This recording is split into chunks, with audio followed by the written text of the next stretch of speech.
भाई मैंने कल वीडियो नहीं अपलोड करी थी क्योंकि कल मैंने आईपीओ वाली वीडियो अपलोड करी थी, बट आज यहाँ पर एक खेल हो गया और मैं लिटरली बता रहा हूँ। कल मैंने सोचा था कि मैं आप लोग को अपडेट कर दूं कि ज्योति सेंसी का आज रिजल्ट आने वाला है, और रिजल्ट से पहले मैं तो 10%, क्या मैं 11% के आसपास प्रॉफिट में था।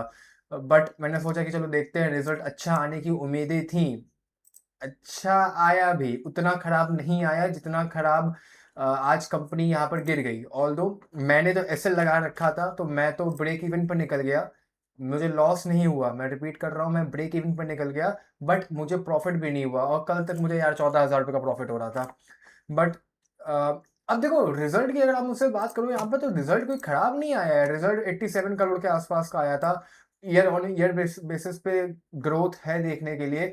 क्वार्टर ऑन क्वार्टर के बेसिस पे रिजल्ट तब थोड़ा सा खराब आया था।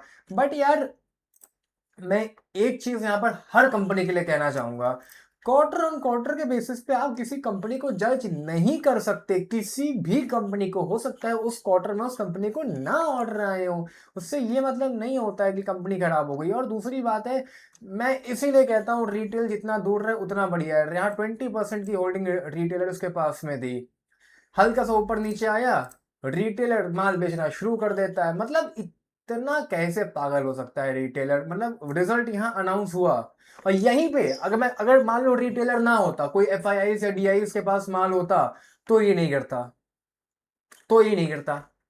इसीलिए मैं कहता हूँ रिटेलर जितना कम रहे ना एक पर्टिकुलर स्टॉक में, उतना अच्छा रहता है। और वो रिजल्ट अगर अच्छा आ जाए, और अगर पब्लिक उसमें ना हो, तो और अच्छा। क्योंकि फिर पब्लिक बाइंग ऑर्डर लगाएगी, एफआईआई और डीआई माल बेचेंगे नहीं। इसीलिए वो कंपनी फिर भाग जाती है अच्छे रिजल्ट में, जब पब्लिक ना हो तो। मैं यही इसीलिए रहता हूँ मैं। अब ऑल दो गिरा तो बहुत था, गिरा तो 15% के आसपास से था, उसके बाद लगभग 6-7% की रिकवरी आ गई। मैंने एग्जिट कर दिया है। बट ये नहीं है कि कंपनी खराब है, कंपनी बेहतरीन है। अगर आप में से किसी के पास भी पोर्टफोलियो में है, ये देख सकते हो, ये लाइन मैंने पहले ही ड्रॉ करी हुई थी। अ, इसी लाइन पे ये आके रुका। ऑल दो नीचे गया था, बट इसी लाइन पे आके रुका। पैनिक होने की जरूरत नहीं है। करंट प्राइस पे आप लोगों ने बाय किया है, कोई यहाँ पर मुश्किल से 1 या 2% के लॉस में होगा मैक्सिमम। ठीक है, तो अब यहाँ पे देखो, आपके अगर बाइक मैं यहीं पे मान के चल रहा हूँ, तो या तो ये यहाँ से धीरे धीरे वापस ऊपर जाना शुरू कर देगा, नहीं तो ये नीचे आ जाएगा। आ, नीचे आएगा तो दिक्कत है, ऊपर जाएगा तो दिक्कत नहीं है। मैं क्या ही बोल रहा हूँ मतलब। अब मान के चलो, मतलब अगर ये 760 के नीचे ट्रेड करता है, या आप 760 या 755 पे कहीं अपना एक स्टॉप लॉस लगा लीजिए, उससे नीचे निकलता है तो हाँ फिर आप एग्जिट कर जाना। जब तक उसके ऊपर है तब तक आप पोर्टफोलियो में रख सकते हो। मैंने भी एग्जिट क्या किया, मेरा तो खैर ऐसे लेट हो गया था। अदरवाइज मुझे लगेगा तो मैं मंडे को फिर से एंटर कर लूंगा यहाँ पे। रिजल्ट में प्रॉफिट कम आया है, बट कोई लॉस नहीं हो गया है। और ईयरली बेसिस पे भी अगर आप देखोगे तो कंपनी बेटर होती ही जा रही है। मतलब अगर आप उस वे में देखो, ये देख सकते हो, ईयरली बेसिस पे देखो तो कंपनी बेटर होती ही जा रही है। तो एक क्वार्टर से आई डोंट थिंक कि कोई फर्क पड़ना चाहिए। बाकी हाँ, मार्केट में मार्जिन इस समय जितनी भी मैन्युफैक्चरिंग कंपनीज हैं, सबकी खराब हो रहे हैं। ये बात होगी यहाँ पर ज्योति सिंह की। अगेन मैं कह रहा हूँ, पैनिक होने की जरूरत नहीं है। अपार्ट फ्रॉम दिस मेरे पास 2-3 शेयर्स और भी हैं जो मैं पहले कवर किया करता था, बीच में मैं गायब हो गया था। एक है भारत फोर्ज। अ, मुझे कल एक ने स्क्रीनशॉट भेजा, थैंक्स लिख के फॉर द प्रॉफिट, तब मुझे याद आया कि हाँ ये भी तो मैं कवर कर रहा था। ये मैंने 1900 रुपये के आसपास मई में कवर किया था। तो कहीं भी अगर आपने बाय किया होगा, बहुत प्रॉफिट में आप आ गए होगे। अगर बाय नहीं भी किया है, तो करंट पे भी आप अगर चाहो तो इसको बाय कर सकते हो। जी हाँ, मैं करंट की बात कर रहा हूँ, क्योंकि स्लोली स्लोली ऊपर जा रहा है। मैं एक बार आप लोग को मंडे से पहले फिर अपडेट कर दूंगा। इसमें थोड़ा सा मैं अभी बुलिश हूँ, 2,500 रुपये के आसपास तक ही जा सकता है। मतलब कि 10% आप लोग इजिली यहाँ से निकाल लोगे। ज्योति सेंसी में भी यार 10% में आराम से यहाँ बैठा हुआ था। ये लाइन भी देख सकते हो, पुरानी वाली है, इसको क्रॉस नहीं कर पाई। रेजिस्टेंस पे ये ट्रेड कर ही रहा था ज्योति सेंसी, मतलब यहीं पे मुझे एग्जिट कर देना चाहिए था। इसीलिए सपोर्ट और रेजिस्टेंस को बहुत तगड़े से माना करो। इसीलिए मतलब मैं अपने लिए भी कह रहा हूँ, ये वाली बात आप लोग के लिए भी कह रहा हूँ। सपोर्ट रेजिस्टेंस इसलिए बहुत मैटर करता है। देखो यहाँ पे रेजिस्टेंस पे ट्रेड कर रहा था, वैसे रिजल्ट खराब आया, पूरा नीचे तक आ गया। ये लाइन मजाक नहीं है, ये लाइन देखो कितनी परफेक्ट है। वो ये लाइन मैंने अभी तो खींची नहीं, लाइन तो मैंने पहले भी खींच रखी थी। कितना प्यारा ये ऊपर ट्रेड कर रहा था, रेजिस्टेंस लेके नीचे सपोर्ट पे आके धड़ाम से गिरा। ये इसीलिए मतलब ये अच्छी बात है। एनीवेज, भारत फौज पे भी अपने नजर बना के रख सकते हो। अगला पिक ये हो सकता है अमर राजा। मैं रोज रिपीट कर रहा हूँ, ये बहुत कस के फटेगा किसी दिन। बस ये जब तक ये ट्रेड कर रहा है इस रेंज में, ये ट्रेड कर रहा है। और अब अगर आप लोग चाहो, अब देखो दो बातें हैं। ये रेंज तो बड़ी नहीं है, ये रेंज तो 10 रुपए की रेंज है, 920 930 रुपए के आसपास की रेंज है। इसमें बाय कर सकते हो। फटेगा तो ऊपर जाएगा, अगर नहीं फटेगा ना दिक्कत तो हो जाएगी, क्योंकि तब ये जो स्टॉक है ये नीचे लगभग लगभग मान के चलो मिनिमम लगभग 800 रुपए के आसपास आ जाएगा। 100 रुपए का फॉल दिखाएगा, मतलब कि मोटा मोटा 11-12% का ये फॉल दिखाएगा यहाँ पे। और फिर वो 11-12% आप में से कई लोग क्या, मैं भी नहीं झेल पाऊंगा एट दिस पॉइंट को फॉर जो परसिस्टेंट में इतना अच्छा प्रॉफिट बुक करने के बाद। ठीक है, तो ये एक कंसर्निंग फैक्टर रहेगा। अदरवाइज बस इसको वॉच पे रखो बहुत तगड़ी तरीके से, ये बस फटेगा ऊपर ही, नीचे तो नहीं आना चाहिए। अब रिजल्ट रिजल्ट ऊपर नीचे आ जाए तो बात अलग गई। अदरवाइज अमर राजा में भी अगर मैं आप लोगों को कुछ दिखाऊं, यहाँ पर एक चीज दिखाना चाहूंगा मैं कि अमर राजा में पब्लिक कितनी है। अमर राजा में देख सकते हो पब्लिक 33% के आसपास है। ये इसलिए मैं कह रहा हूँ रिजल्ट अगर ऊपर नीचे आएगा ना तो पब्लिक बहुत माल खराब कर देगी। प्रमोटर मतलब पब्लिक से नीचे बैठा हुआ है। फॉरेन 20% है, उसके बाद म्यूचुअल फंड तो और ही कम है, 5% के आसपास ही है। बुलिश हूँ मैं इसीलिए, वरना ही मैं इसको पोर्टफोलियो में रखने के लिए बिल्कुल कवर ना करूँ। इसके बाद मदरसन सोमी मैंने कई बार कवर किया, 120 रुपये पे, 100 रुपये पे। मैंने इसको बहुत कवर किया था मई में। मई में ही मैंने भारत फोर्ज भी कवर किया था, तभी ये देखो 100 रुपये के आसपास ट्रेड कर रहा था। तो सॉरी ये वाला, हाँ यहाँ पे 120 रुपये के आसपास से कहीं ट्रेड कर रहा था, 120-130 रुपये के आसपास। इसी रेंज में कहीं मैंने कवर किया था। ये भी बुलिश मोमेंटम में है। बुलिश मोमेंटम में इसीलिए है क्योंकि ये ऑल टाइम हाई पे ट्रेड कर रहा है।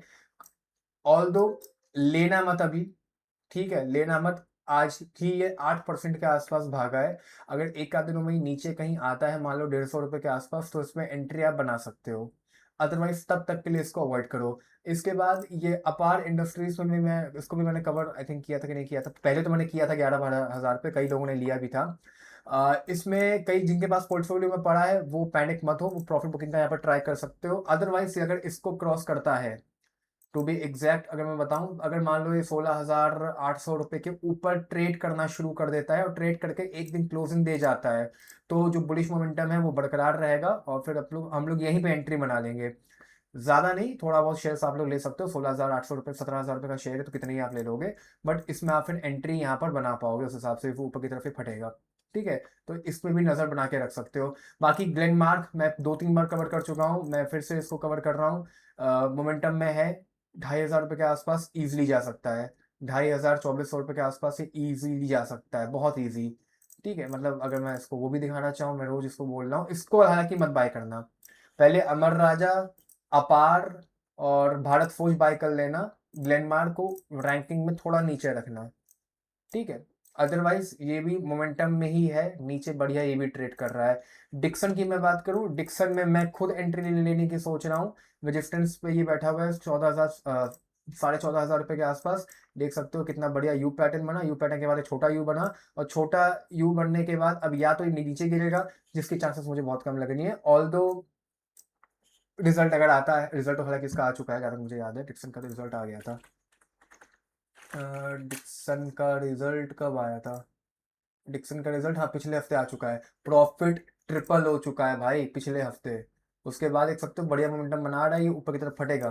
ठीक है, प्रॉफिट ट्रिपल हो गया था। मार्जिन ऑब्वियसली बात है कॉन्ट्रैक्ट होंगे इस समय, मार्जिन सभी बिजनेस में कॉन्ट्रैक्ट होंगे, बट प्रॉफिट ट्रिपल होना की एक छोटी बात नहीं है ये।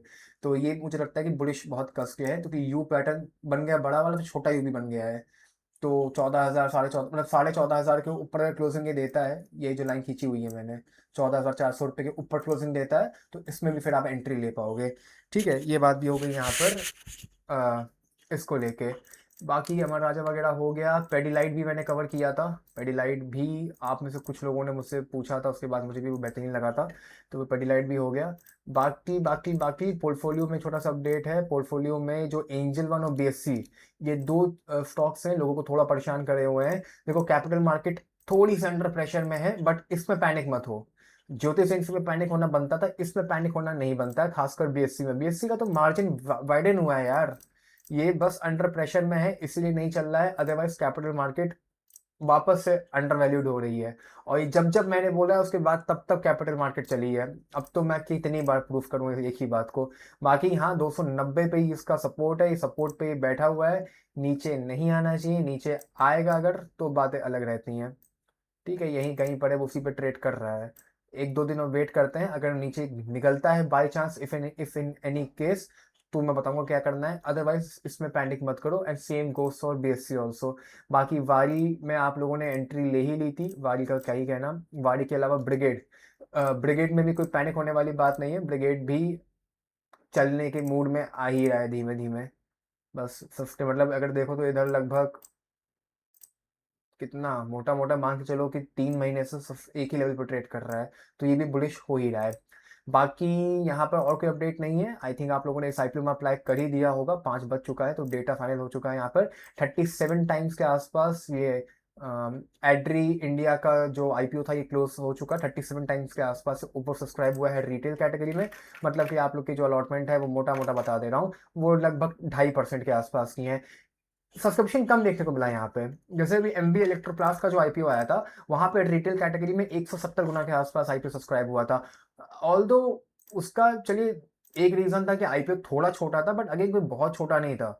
बट वो जो मेन रीजन था वो ये था कि यहाँ पर जो कैटेगरी थी एमबी इलेक्ट्रोप्लास्ट में वो थी 10% की, और एड्री में जो कैटेगरी थी वो थी 35% की, मतलब उससे 3 गुना बड़ी थी।